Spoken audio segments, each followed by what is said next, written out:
Hi friends, welcome back to Birla's பார்வை. இன்னைக்கு wheels on டேபிள்ல எதை பத்தி நம்ம பேச போறோம் அப்படினா இப்ப சமீபத்துல லான்ச் ஆகி ஒரு மாதிரி ட்ரெண்டா இருக்கிற ஒரு கார் அப்படினு சொல்லலாம். அதான் இந்த 3XO. அதுல பெட்ரோல்ல ரெண்டு இன்ஜின் ஆப்ஷன் வந்து உங்களுக்கு கொடுக்குறாங்க. அதான் MPFI TGDI அப்படிங்கிற ரெண்டு இன்ஜின் ஆப்ஷன். ஸோ இது வந்ததுக்கு அப்புறம் தான் இந்த டேர்மை பற்றியே நிறைய பேர் வந்து பேச ஆரம்பிக்கிறாங்க. MPFIனா என்ன, GDIனா என்ன, அந்த டைரக்ட் இன்ஜெக்ஷன்னா என்ன, அது ஏன் ரெண்டுக்கும் வந்து அவ்வளோ பவர் டிஃப்ரென்ஸ் வந்து வருது, எனக்கு என்ன கார் செட் ஆகும், இந்த மாதிரி காமனான கொஸ்டின் வந்து நம்ம கார் கன்சல்டிங் பண்ணும்போது நமக்கு மோஸ்ட்லி அந்த கொஸ்டின் வந்து வருது.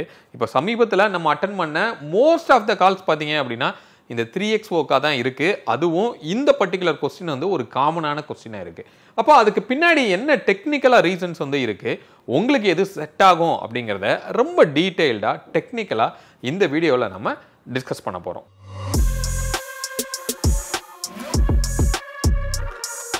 ஸோ ஃபஸ்ட்டு வந்து இந்த MPFI இந்த GDI அப்படின்னா என்ன அப்படின்னு கேட்டிங்கன்னா, இது வந்து ஃபியூவல் இன்ஜெக்ஷனோட டைப் தான் வந்து இந்த ரெண்டுமே. அப்போ இந்த ஃபியூவல் இன்ஜெக்ஷன் டைப்புக்கு முன்னாடி என்னவா இருந்தது அப்படின்னா கார்பரேட்டர் டைப்பாக வந்து நமக்கு இருந்தது. இப்போ மோஸ்ட்லி நம்ம டூ வீலரில் வந்து அதை நம்ம கேள்விப்பட்டிருப்போம். இப்போ தான் டூ வீலரில் வந்து இந்த இன்ஜெக்ஷன் டைப்பில் வந்து உங்களுக்கு வருது.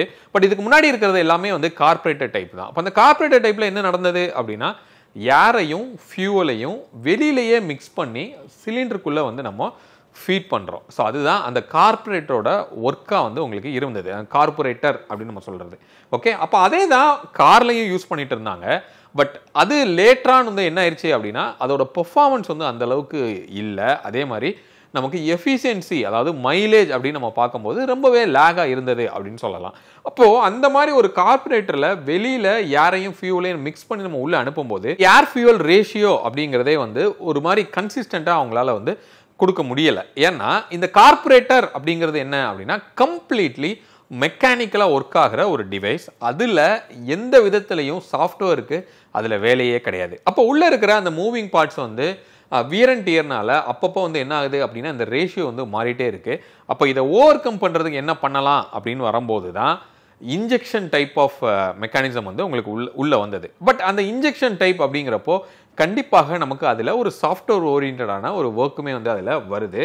அப்போ அதை டிசைட் பண்ணுறது உங்கள் காரில் இருக்கிற அந்த ECM அப்படிங்கிற அந்த டிவைஸ் தான் வந்து என்ன பண்ணுது அப்படின்னா எந்த அளவுக்கு ஃபியூவலை இன்ஜெக்ட் பண்ணணும் அப்படிங்கிறத டிசைட் பண்ணுது. ஓகே, எப்போ அந்த ECM அப்படிங்கிற ஒரு கான்செப்ட் காரில் வந்ததோ அப்போவே வந்து இந்த இன்ஜெக்ஷன் அப்படிங்கிறதுமே வந்து உள்ளே வந்துருச்சு. அதனால தான் இப்போ சமீபத்தில் வர்ற நிறைய டூ வீலர்ஸில் பார்த்தீங்க அப்படின்னா அதில் கூட ECM அப்படின்னு சொல்லி டிவைஸ் இருக்குது அப்படின்னு சொல்கிறாங்க. அதுக்கு முக்கியமான காரணம் இந்த இன்ஜெக்ஷனை மேனேஜ் பண்ணுறதுக்காக தான் அந்த ECM அப்படிங்கிற ஒரு போர்டே வந்து உங்களுக்கு வருது. அப்போ இந்த MPFI இந்த GDI இந்த ரெண்டுமே இந்த இன்ஜெக்ஷனோட ஒரு டிஃப்ரெண்ட்டான டைப்ஸ் அப்படின்னு சொல்லலாம். இப்போ இந்த MPFIனா மீனிங் என்ன அப்படின்னா மல்டி பாயிண்ட் ஃபியூவல் இன்ஜெக்ஷன் அப்படின்னு சொல்லி நம்ம சொல்கிறோம், ரைட்? அப்போ மல்டி பாயிண்ட் ஃபியூவல் இன்ஜெக்ஷன் அப்படிங்கிறது என்ன, இதுக்கு முன்னாடி கார்பரேட்டரில் வந்து எப்படி இருந்தது அப்படின்னு கேட்டிங்கன்னா ஒரே ஒரு கார்பரேட்டர் அதிலிருந்து யாரும் ஃபியூவலும் மிக்ஸ் ஆகி ஒரே ஸ்பாட்டுக்கு வந்துட்டு பிரிஞ்சு என்ன பண்ணணும்னா ஒரு 4 சிலிண்டருக்குள்ளே போகணும். அப்போது இந்த சிலிண்டருக்குள்ளே இவ்வளோ தான் போகணும், இந்த சிலிண்டருக்குள்ளே இவ்வளோ தான் போகணுங்கிறத கண்ட்ரோல் பண்ணுறதுக்கே ரொம்ப கஷ்டப்பட்டாங்க.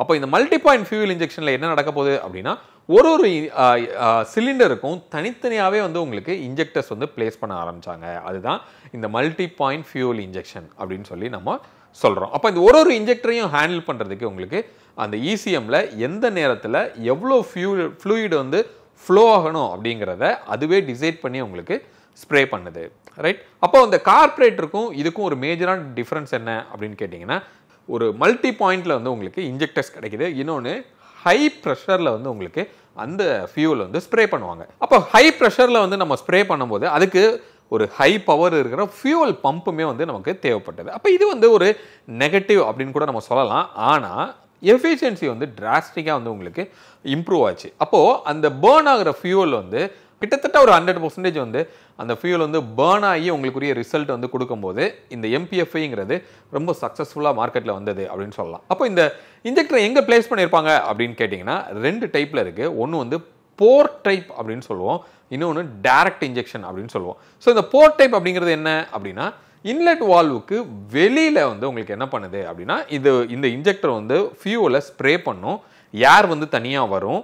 அப்போ அந்த ஸ்ப்ரே பண்ணும்போது ரெண்டும் மிக்ஸ் ஆகிட்டு போர்ட்டுக்குள்ளே வந்து உங்களுக்கு உள்ளே வருது. இதே இது டைரக்ட் இன்ஜெக்ஷன் அப்படின்னா என்ன அப்படின்னு கேட்டிங்கன்னா, உங்களோட சிலிண்டருக்கு உள்ளேயே டைரெக்டாக அந்த ஃபியூலை வந்து ஸ்ப்ரே பண்ணுறாங்க. அப்போ ஏர் வந்து இன்லெட் வழியாகவும் ஃபியூல் வந்து மேலே வழியாகவும் வந்து ஸ்ப்ரே பண்ணும்போது சிலிண்டருக்கு உள்ளே தான் வந்து என்ன ஆகுதுன்னா ரெண்டுமே மிக்ஸ் ஆகி அந்த இடத்துல வந்து ஒரு ஃபயரிங்கே நடக்குது. அப்போ இந்த ஜிடிஏல என்ன அட்வான்டேஜ் அப்படின்னு கேட்டிங்க அப்படின்னா, எஃபிஷியன்சி இன்னும் கொஞ்சம் கூட இருந்தது, அதே நேரத்தில் பவருமே வந்து உங்களுக்கு கூட இருந்தது. இப்போ அதனால தான் இப்போ இந்த 3XOவில் எம்பிஎஃப்ஐக்கும் ஜிடிஐக்கும் நீங்கள் பவர் வேல்யூ பார்த்தீங்க அப்படின்னா ஒரு 20 பிஹெச்பி வந்து ஜிடிஏல அதிகமாக இருக்கும். அதே மாதிரி டார்க் அப்படின்னு நம்ம பார்த்தோம்னா ஒரு 30 Nm டார்க் வந்து உங்களுக்கு இந்த ஜிடிஏல அதிகமாக இருக்கும். அப்போ இந்த டிஃபரன்ஸ் வந்து உங்களால் பார்க்க முடியும். அப்போ இதில் பாசிட்டிவ் அண்ட் நெகட்டிவ்ஸ் என்ன அப்படின்னு நம்ம சொல்லணும்னா, இந்த ஜிடிஐயோட பாசிட்டிவ் நான் சொன்ன மாதிரி கொஞ்சம் பவர் அதிகமாக இருக்கும், எஃபிஷியன்சி வந்து உங்களுக்கு அதிகமாக இருக்கும்.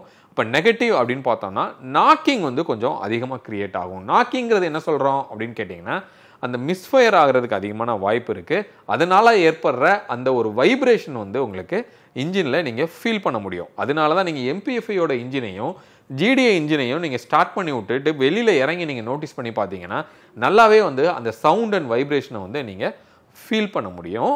ஜிடிஐயில் எம்பிஎஃப்ஐயில் வந்து கொஞ்சம் உங்களுக்கு கம்மியாக இருக்கும்.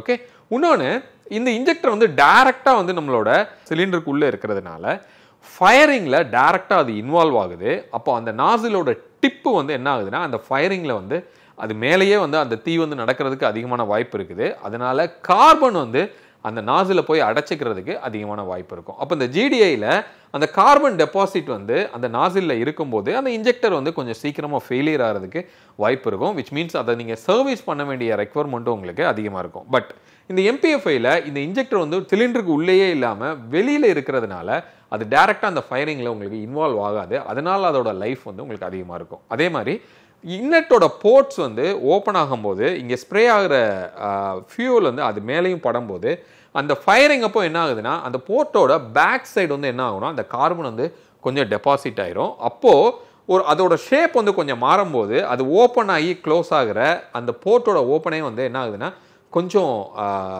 மிஸ்லீட் ஆகிறதுக்கும் வாய்ப்பு இருக்கும். உங்கள் கார்பன் டெபாசிட் ஆகிடுச்சுன்னா சரியாக ஃபுல்லாக க்ளோஸ் ஆகாமல் கொஞ்சம் பார்ஷியலாக க்ளோஸ் ஆகும்போது உங்களுக்கு கேஸ் வந்து எக்ஸஸாக வெளியில் எக்ஸாஸ்ட் ஆகி போகிறதுக்கும் உங்களுக்கு வாய்ப்பு இருக்கும். அப்போது இந்த ஜிடிஐயில் இந்த மாதிரியான பிரச்சனைகள் வந்து வர்றதுக்கு உங்களுக்கு வாய்ப்பு இருக்கும். இன்னொன்று கோல்ட் ஸ்டார்ட் பண்ணும்போது இந்த இன்ஜெக்டர் வந்து ஸ்ப்ரே பண்ணுது இல்லையா, அப்படி பண்ணும்போது அந்த உள்ள சிலிண்டரோட வாலில் வந்து என்ன பண்ணும் அப்படின்னா அந்த ஃபியூல் வந்து போகும்.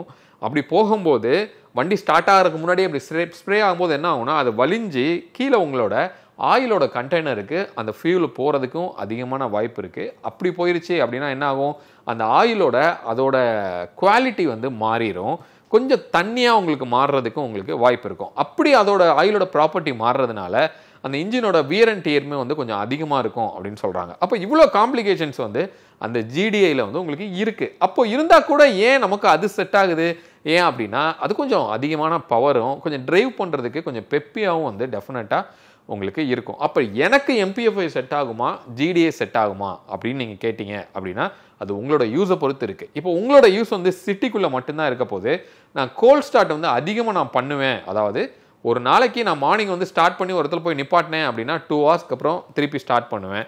இந்த மாதிரி உங்களோட ஜேர்னி இருக்கும் அப்படின்னா உங்களுக்கு எம்பிஎஃப்ஐ தான் வந்து கரெக்டாக இருக்கும். இல்லை என்னோட யூசேஜ் அதிகமாக ஹைவேல வந்து எனக்கு இருக்கும் அப்படின்னா ஜிடிஏ வந்து உங்களுக்கு பர்ஃபெக்டாக இருக்கும். ஏன்னா ஒரு லாங் டிரைவ் அதிகமாக இருக்கும்போது அந்த பர்டிகுலர் சிஸ்டம் வந்து உங்களுக்கு நல்லாவே பவர்ஃபுல்லாக உங்களுக்கு சப்போர்ட் பண்ணும். அப்போ இந்த 3XOவில் எம்பிஎஃப்ஐ நல்லதா ஜிடிஐ நல்லதா அப்படின்னு கேட்டிங்க அப்படின்னா நான் சொன்ன மாதிரி உங்களுக்கு எது செட் ஆகுங்கிறது தான் நீங்கள் ஐடென்டிஃபை பண்ணணும். பட் ஜிடிஐயில் இந்த மாதிரி ஒரு சில காம்ப்ளிகேஷன்ஸும் கண்டிப்பாக இருக்குது அப்படின்னு சொல்லி நம்ம சொல்லலாம். இப்போ உங்களுக்கு ஒரு கிளியர் ஐடியா வந்து கிடச்சிருக்கும் அப்படின்னு சொல்லி நான் நம்புகிறேன். எம்பிஎஃப்ஐனா என்ன, ஜிடிஏனா என்ன, இந்த ஃபியூலோட இன்ஜெக்ஷன் மெக்கானிசமே வந்து எப்படி ஒர்க் ஆகுது அப்படிங்கிறத பற்றி. மீண்டும் அடுத்து வேற ஒரு வீடியோவில் உங்களை வந்து நான் சந்திக்கிறேன். அது வரைக்கும் உங்களிடமிருந்து விடைபெறுவது உங்கள் பிர்லா. பை.